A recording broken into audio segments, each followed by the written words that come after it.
Welcome to RPG Book Club, a podcast where we play a little bit of a video game and talk about how it makes us feel. I'm Sam. I'm Bernard. And I'm Trish. And today we'll be continuing our coverage of Shenmue, playing until we reach the end. Or is it? ? But before we get started, how was everyone's week? It was Christmas. It was Christmas. I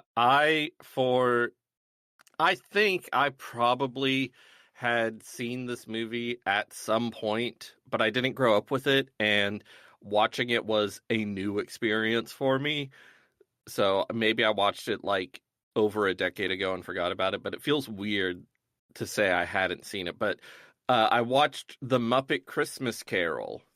Ooh, Nice. Classic. It's very good. I don't think the songs are very good, but Nah. Michael Caine, man. Michael Caine. Caine. Just went in there, played it 100% straight, gave a performance that would fit in perfectly in a completely normal adaptation of Christmas Carol, and it's fucking perfect, and it makes the whole movie work. Yeah. My favorite thing about it is it's a Muppet movie with a straight man in it for like most of it, and then it is just a regular Ghost of Christmas Future section. Like it is that's just from the book. It's very real and scary. Yeah, and all Gonzo and Rizzo are just like, we're be. not going to be in this part of the movie because it's just going to be normal. They're I mean, like, there it's are too some Muppets scary. in it, Mhm. It's too scary. but 2 out of 4, too scary. But it's really good. I want to get it on VHS because the added song in the director's cut, which is the only one you can find literally anywhere streaming, sucks real bad. And I would rather just not have to skip it and it just not be there for me. So I want it on VHS. It's apparently a contentious take, and the Muppet Christmas Carol fandom is split over if the missing song is good or not. I can't remember which one it is off the top of my head because I don't like watching it. I'll look it up. But yeah, if I had it on VHS, that would A, own because it's a good movie, and B, it would be great not having to deal with a crappy song. Anything else Christmassy happened to you, Bernard? I also watched the Pee-wee's Playhouse Christmas special, which I've watched many times because it's amazing. It's so gay. It's so weird. It's so good. I love it so much. And then I watched the Peanuts Christmas special because you gotta. And that thing is weird. It's so weird. That's all. I don't celebrate Christmas, but I got some gifts from people at work, which was nice. I got a couple games from partners, including one that I'm not going to talk about on podcast until I finish it because I want to try to pull a Sam move, not and not blab about a game in progress. But the big thing I think I do want to talk about, besides just drop, fucking Of the Devil episode 2 has come out, and I haven't gotten to play as much as I want because I want to be playing it with other people so we can unravel the mystery together because that's fun as fuck. But scheduling time for that is hard. More importantly, earlier today, one of my partners who lives up in Canada, I've talked about her on the podcast before. She's great. She delivers pizza for a living at a place that is like, she's not a contracted employee sort of situation. All the pizza delivery drivers there are just, onto the table. And that makes her not feel super secure in her job, so she feels like she has to always do what they say, even when they tell her to go pizza delivery driving in a ton of inches of unplowed snow. Oh. When it is Jesus super Christ. fucking unsafe. And I was on a call with her because she didn't want to be alone out there by herself because she was stressed as fuck. So I was there with her for that. And then we managed to, me and her roommate managed to finally convince her, like, no, go in there and fucking tell them you're not doing this. Because a bunch of other delivery drivers have done that. One person quit an hour into his shift in this today. So it's just like, Yeah.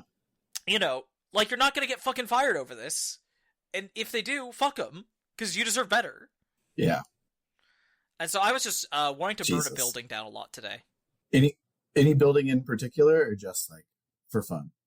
Just the one that makes pizzas that my wife works at. Oh, okay, that makes sense.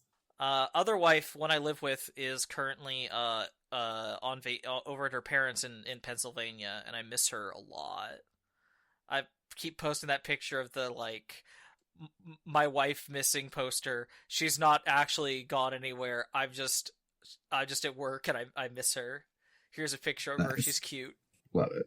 What about you? What have you been doing, Sam? You and your kids and stuff.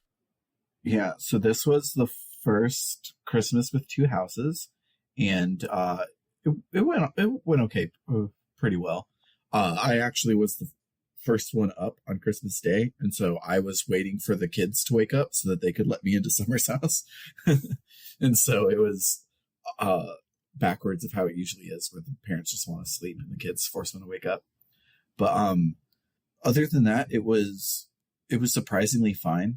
Like, before having two houses, it was like the one thing I was the most scared of post-divorce was having to navigate this. But it's so great to have an ex-wife that I don't hate and who doesn't hate me. It makes this whole thing so much easier. Big recommend. If you're going through a divorce, you should go through a divorce with someone who you're best friends with.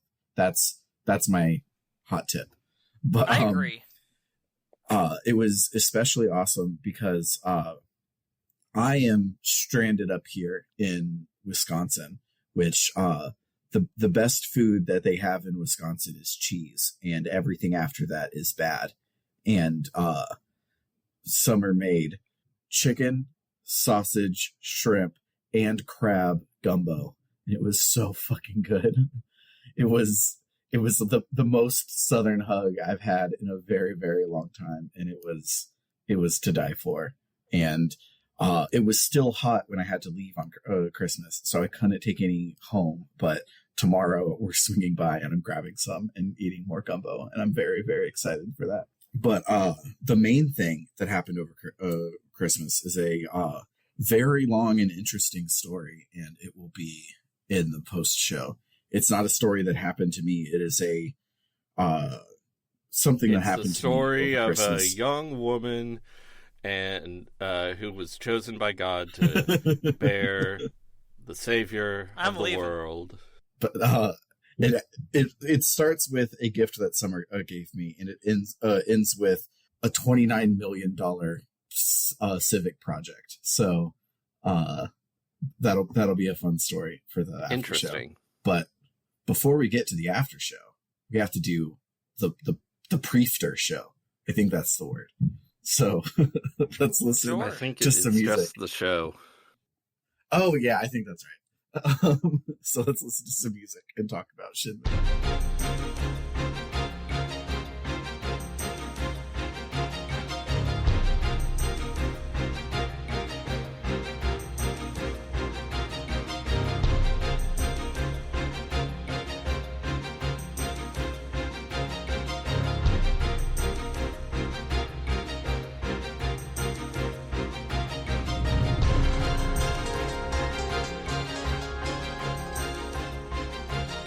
Last week, our suspiciously normal coworker Mark told Ryo to come into work early. When Ryo gets there, it turns out the workers have a forklift race every morning. Normal! Does not seem like an approved use of company property. Does Yada-san know about this? I think he doesn't, because part of... You fucking blabber? Is don't crash, because then the foreman will get pissed. I don't think Yada-san knows about it. You know, I might blab because this seems really fucking dangerous. It does, actually. It does sound exceptionally dangerous. I think it can be okay to narc if it's a serious safety concern. That's what I was looking for. But yeah, generally don't like to be a narc, but yeah. It's especially dangerous on like 2 or 3 turns that are sharp 90-degree turns with water on 2 sides of you. Like, yeah, that's a bad a bad time. People shouldn't be going as fast as they can around those corners. Yeah, but the other workers have apparently been doing this a while because they're really good at it. Yeah. So we probably lose, but after that, it's time to actually do our jobs with the forklift.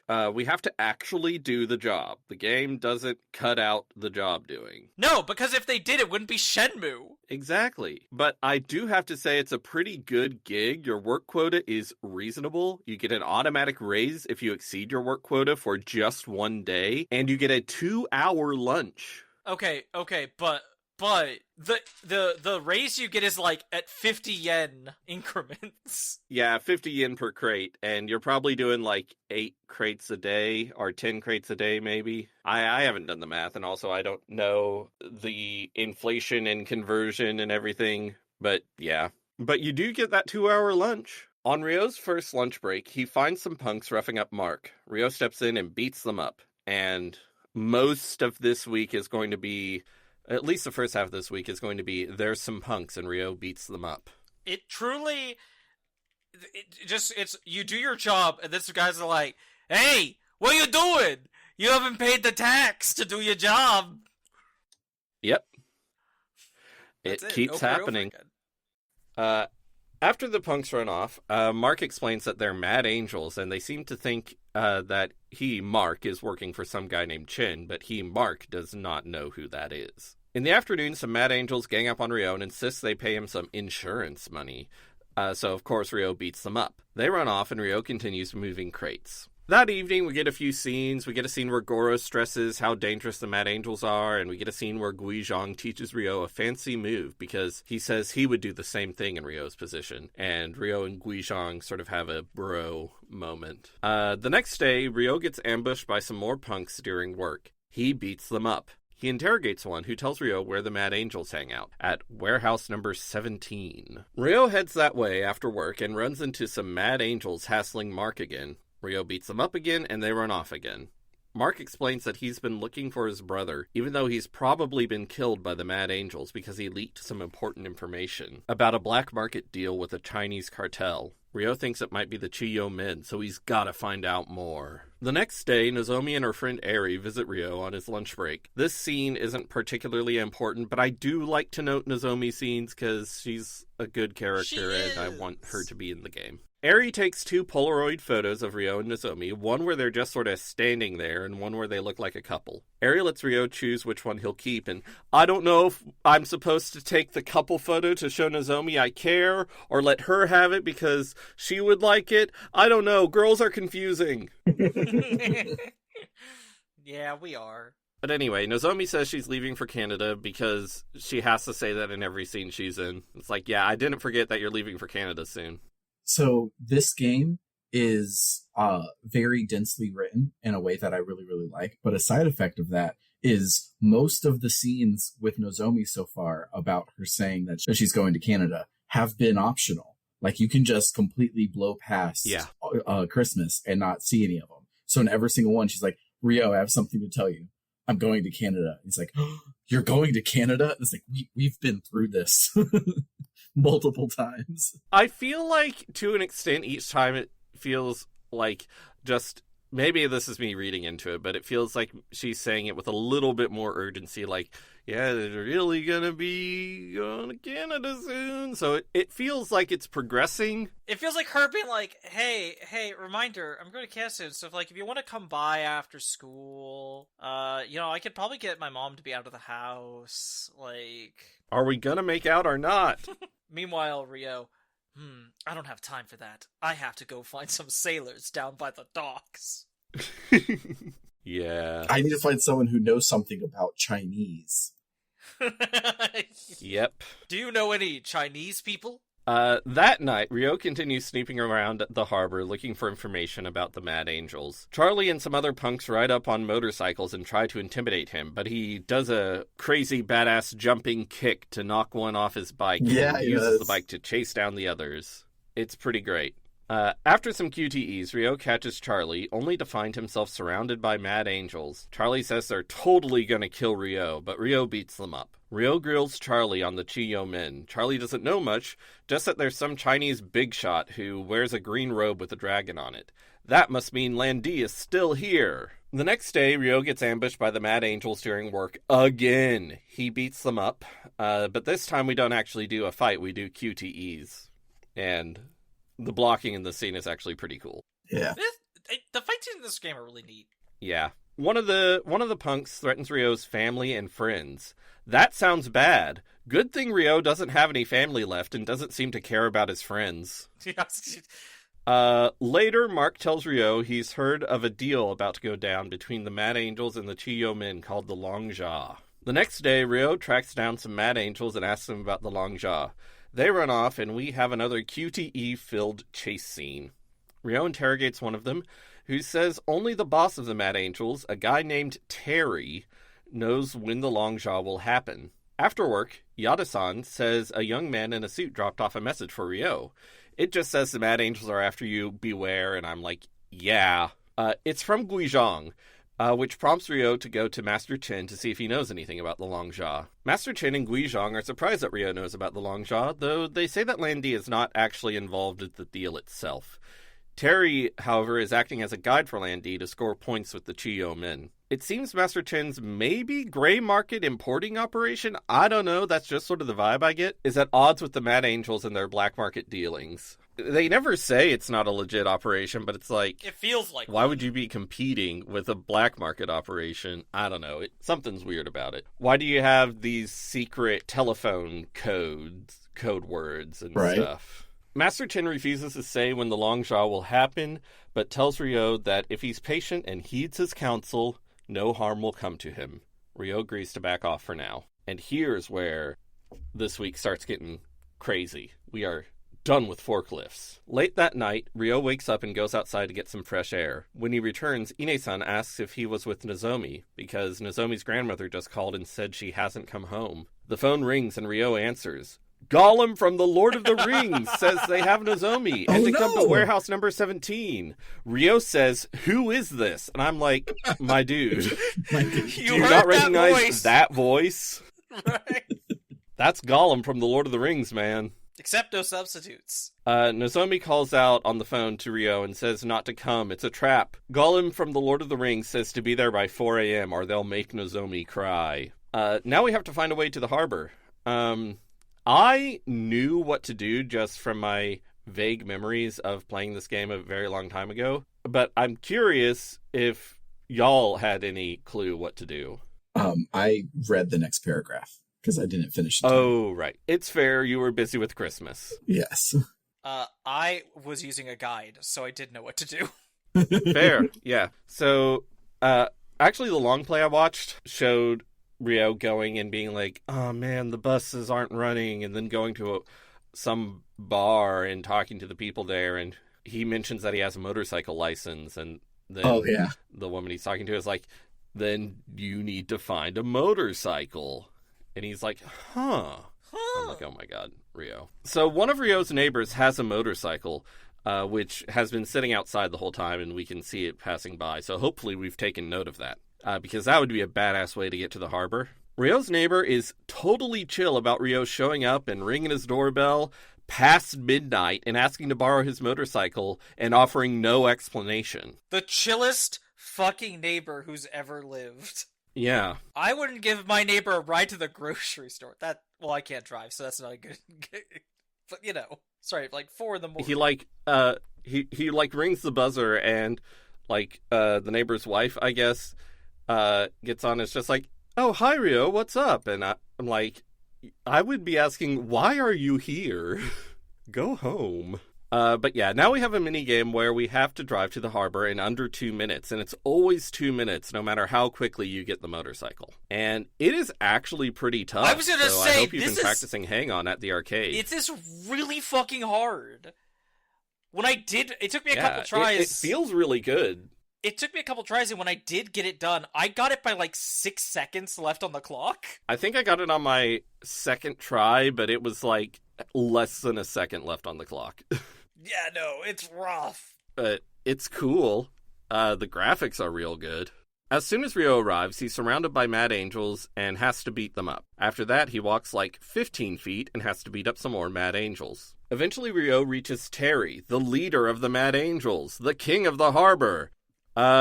He has a voice. He has? Sam, did you watch the video I sent you of his voice?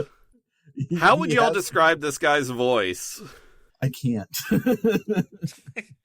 He makes Solid Snake sound like a normal guy.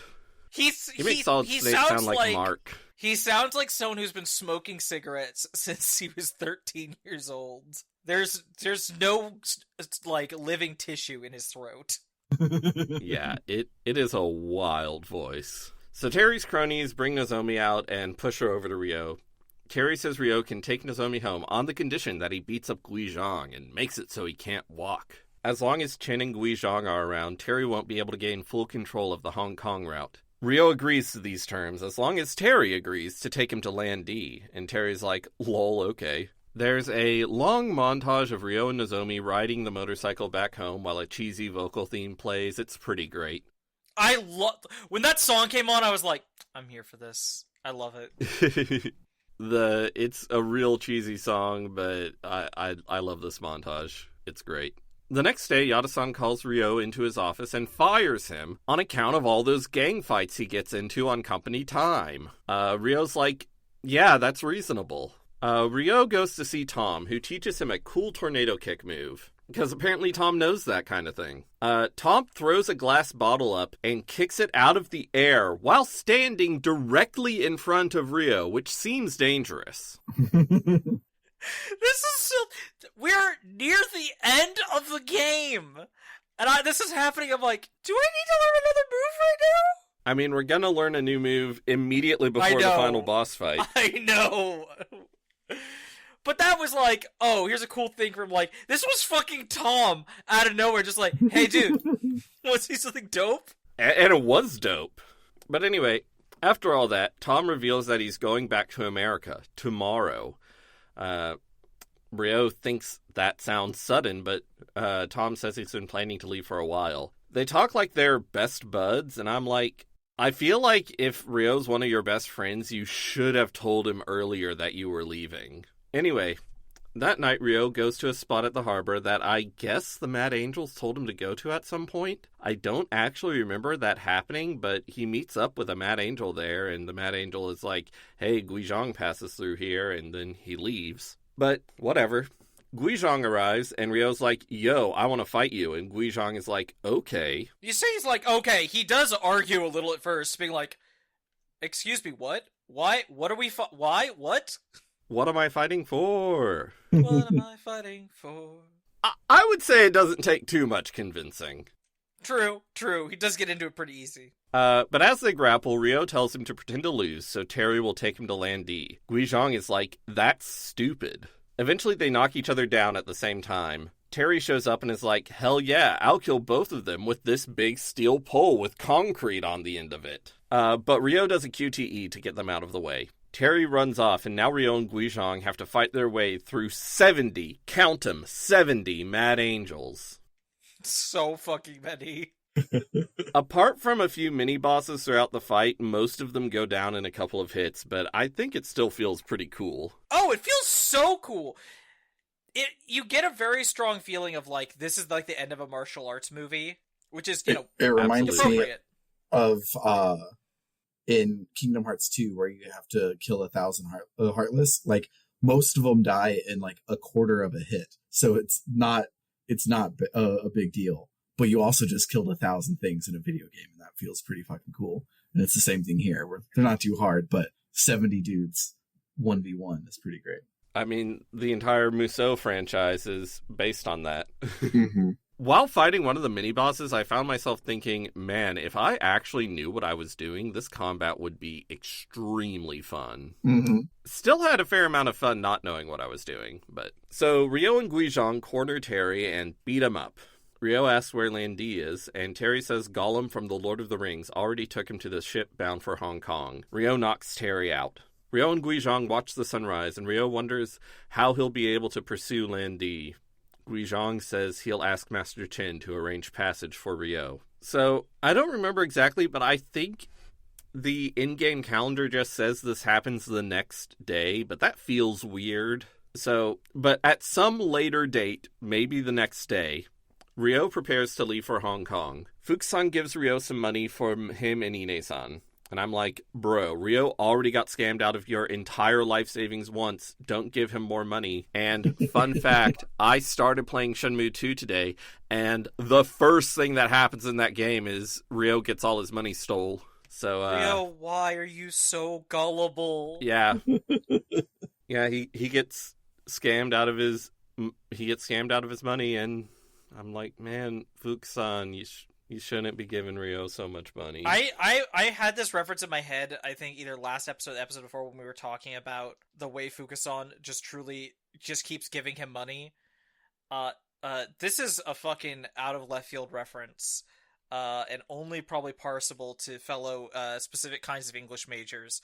But there's this little known book called The Adventures of Roderick Random, which was written by the guy who translated Don Quixote into English. And it was his own attempt at a Quixotic-style novel. It's about a Scotsman named Roderick Random, and the whole time he's doing stuff, he has, like, his childhood servant/friend who follows him everywhere, helping him with everything. And I cannot count how many times across that book it's like, and then Roderick was broke, and then his friend gave him all the money he had accumulated since the last time he gave him all of his money. And, like... That's what this feels like. It's true. Like, it is not an equal relationship in any way, shape, or form. This dude is just like, I'm here to give you money when you need it. Yeah. My own needs, I don't have those. Yeah. So Ryo looks back at the gate to the Hazuki residence one last time before heading out on his epic revenge quest, which we will definitely get to see the end of someday. There's a great montage of Ryo walking through Yokosuka on his way to the bus stop. He meets with Master Chen and Guizhong at the harbor. Master Chen says helping him get to Hong Kong is the least they could do since he thwarted the Longjia. And I'm like, did we do that? I thought we just sort of beat up Terry. But Guizhong says he's going with Ryo because they can't let him go alone, and they need to keep tabs on Lan Di as well. And they're bros now. But first, Master Chen insists on teaching Ryo a new move. The instructions, in my opinion, don't make it clear what buttons you're supposed to use, and, in my opinion, the timing of the animations is weird, so it took me a long time. Yeah, you could say it's a lot to swallow. Yes, it's called the swallow flip. Thank you. I'll be here all week. Ryo masters the move, but before he can leave, Gollum from The Lord of the Rings knocks down a huge I-beam hanging above Ryo. Oh no! Guizhong knocks Ryo out of the way and kicks the I-beam before it can topple over onto them. The animation on this is truly insane. Yes. Like, I was like, surely he's just getting out of the way. He's not actually kicking this. It's like, no, he did. He kicked the fucking falling I-beam. That's not... Okay, Gabe. Yeah. Gollum from The Lord of the Rings jumps down and says Ryo's not going to Hong Kong because the Great Chai will defeat him. And I'm like, who's the Great Chai?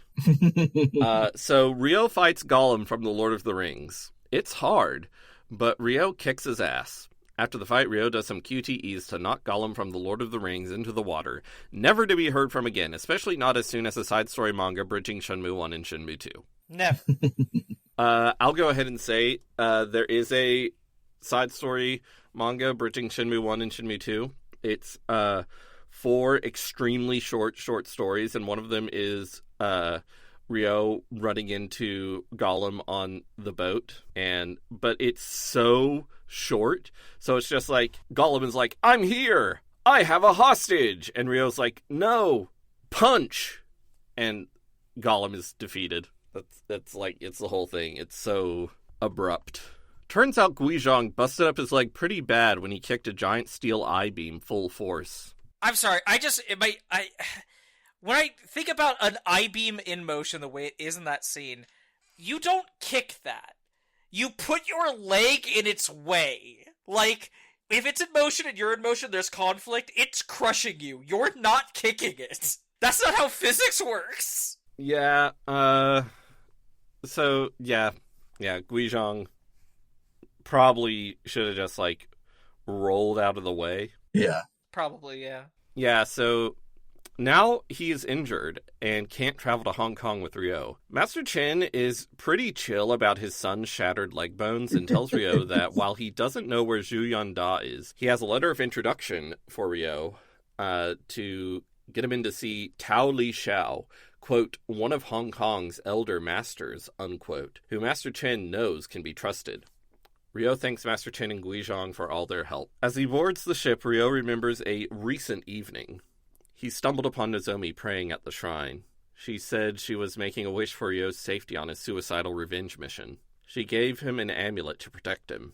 They spoke awkwardly, not really knowing how to express their feelings, and as she left, Nozomi turned back and mused that they were both leaving Japan and that she wished they had more time. I like Nozomi. I know, I like her performance. She's good. She, out of everyone in this game, I think she gives the best in a traditional sense kind of performance. Like, she is really nailing the emotions of every scene she's in, and there is just this, like, I won't say truly star-crossed element to their relationship. It's very heartfelt and sweet. Yeah. So as the ship sets sail for Hong Kong, a narrator says, "He comes from a far eastern land across the ocean, a young man who has yet to realize his own potential. Trying to do a dramatic narrator voice and then tripping up on the line. This potential has the... This potential is a power that can both destroy him as well as ensure his will is realized. Perhaps he will achieve the balance which will mark him a man of courage. The path he must traverse is fraught with adversity and filled with expectation. I await whilst praying for the realization of this destiny predetermined since ancient times. A pitch-black night unfolds, with morning star as its only light, and thus the saga begins!" I'm so glad we played through all of this game so we could begin the saga. Yes, the saga that will definitely have a full and satisfying conclusion someday. Why don't I believe you? I mean, Act 3 of the Proto Men came out this week, so it can happen. It just might be a literal decade. Yeah, I kind of think Yu Suzuki should just, like, write a manga at this point. Yeah. But yeah, let's talk about our memorable moments and our feelings about Shenmue as a whole.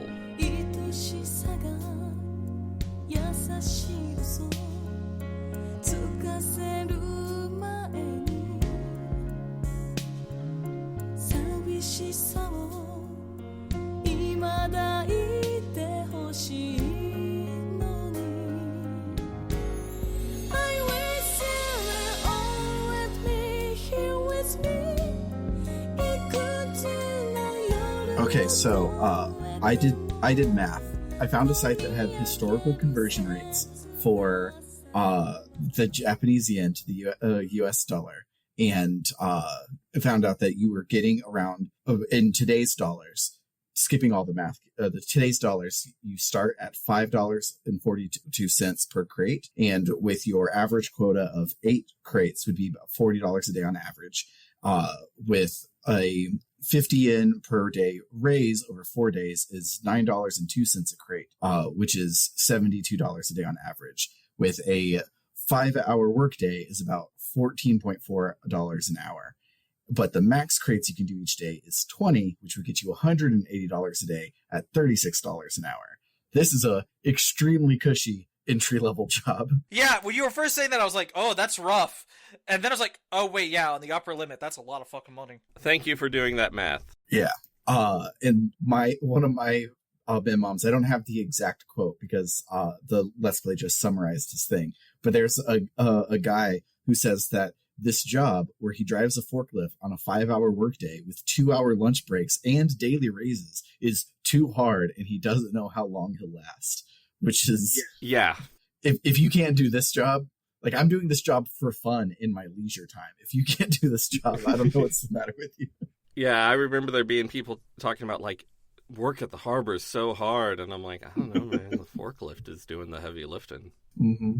I mean, I've never driven a forklift. Maybe it's really hard, but I'm not forklift certified. I've spent a lot of this segment talking about Goro, who I don't know how to summarize my thoughts except what a performance. Every interaction with this man has me just being like, All right, y'all. Okay, this sure is my favorite is when we get to see him with his girlfriend, who immediately is like, "Oh shit, Rio, what is up? How are you doing?" And girl's like, "Wait, you know her? How do you know her?" And it's like, dude, it's just, have you seen this town? A lot of people know each other. It's normal.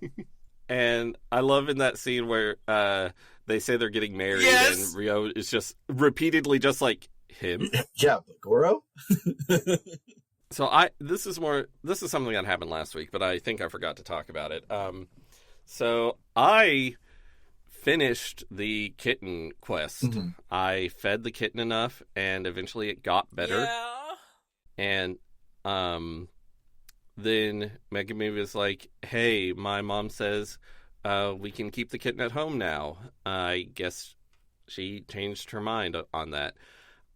So Megumi takes the kitten home. But now when I run past the shrine, I don't hear it meow. And it makes me sad. And I know the kitten is doing better and is having a great life, but it makes me sad that I'm not part of it anymore. Is this what parenthood is like? Yes. 100%. Also, the animations when you're fighting Guizhong and like it goes into a mini cutscene in it, the animations are so good. Mm-hmm. Another scene I loved is when you're trying to get to the harbor after the buses are closed. And you talk to the guy at the motorcycle shop. Rio's like, "Can I borrow your motorcycle?" And the guy's like, "My hog? She's broke down now." He loves his hog. He loves his hog. I love odd localization choices that they stick to. Because like the first time you're like, well, that's stupid. And then like the 18th time you're like, here's the guy talking about his hog again. Yep. One thing that sort of disappointed me about this game is I felt like in the second half, I was spending so little time in Yokosuka proper, and just all my time was at the harbor, to the extent that, like, near the end where I was spending a bit of time in, like, Dobuita and stuff, I was like, I forget how to get around. Which, granted, I have a very poor sense of direction. Yeah. Just this boring harbor place. Although, I just remembered, there's a lounge you can go to in the harbor, which you never have to go there. But I was just really blown away by the graphics in there because, like, there are a bunch of, like, sort of leather seats and, like, the leather's all cracked and stuff. And just there's so much detail in everything. And there's so much detail in everything everywhere, but like especially in that lounge, I was just like, man, they really put way too much work into this game. I think that is like the best way to sum up this game, is so much, perhaps too much work, affectionate. Yeah, I am absolutely going to finish this game and then keep playing the rest of them because they are so singular. Because they're just so detailed over the stupidest things, and I very much enjoyed my time with this one. Yeah, I've already started Shenmue 2, which I had played Shenmue 1 a long time ago, but never got around to Shenmue 2, but I'm playing it this time. The other thing that I really liked this week is on 2 occasions, Rio does the Arthur meme, and it makes me very happy. Yes. I noticed that. It's a good game, and you should play it. Even if you don't play all 3 of them and then wait for the rest of them, I think you should at least play until you get to Dobuita, and then you can walk around a bit. If this is retroactively a JRPG canon episode, the vertical slice that you should play of this game is getting to Dobuita and walk around and investigating there for the first time, because that'll get you the gist of this game. Ask people about where they can find Chinese people and then about sailors, and you're good. That's it. That's all you got to do. Yeah, if you don't get much farther than that, if you're hating it, that's fine. But I think just seeing the care that's put into all the detail of this game is, you can at least see why it's important and why it's special. You don't have to get all the way to the forklifts to see that, though. If you want to get all the way to the forklifts, racing that forklift is kind of fun. It's kind of fun. If you like what you heard today, you can head on over to www.rpgbook.club, where any and all donations will help us offset the cost of running the show. If you decide to donate $1 or more a month, you'll become one of our gadabouts and also get access to our bonus feed filled with after shows for every episode, as well as bonus seasons of the show such as Tales of Podcastia, the Escape Pod, and the JRPG Canon. If you up your donation to $5 or more a month, you can become one of our warriors and get your name read at the end of every episode a little like this. Shouts to Dragonslayer19, Freddy Rodriguez, and Jfro Prime. And then if you really, really love us and you want to become a luminary, you can donate $20 or more a month and get a short one-sentence shout-out or advert read at the end of each episode, a little like this. Shoutouts to Kildranas, who says to check out Podcasters Assemble. It's a documentary-style, crowdsourced movie, hype, and rewatch podcast. Every season, podcasters from around the world are assembled to review, reminisce, and riff on a popular franchise. Shoutouts to Vimke, who says, Gideon lost her temper. You go, you dead old dog, and you damn well tell her I'm already gone. And then shoutouts to It's Claire Time, who says, for you TTRPG nerds, check out Fabula Ultima. I'm not affiliated with the game, I just think it's neat. For RPG Book Club, I've been Sam. I'm Bernard. And I'm Trish. Toodaloo, folks. Bye-bye.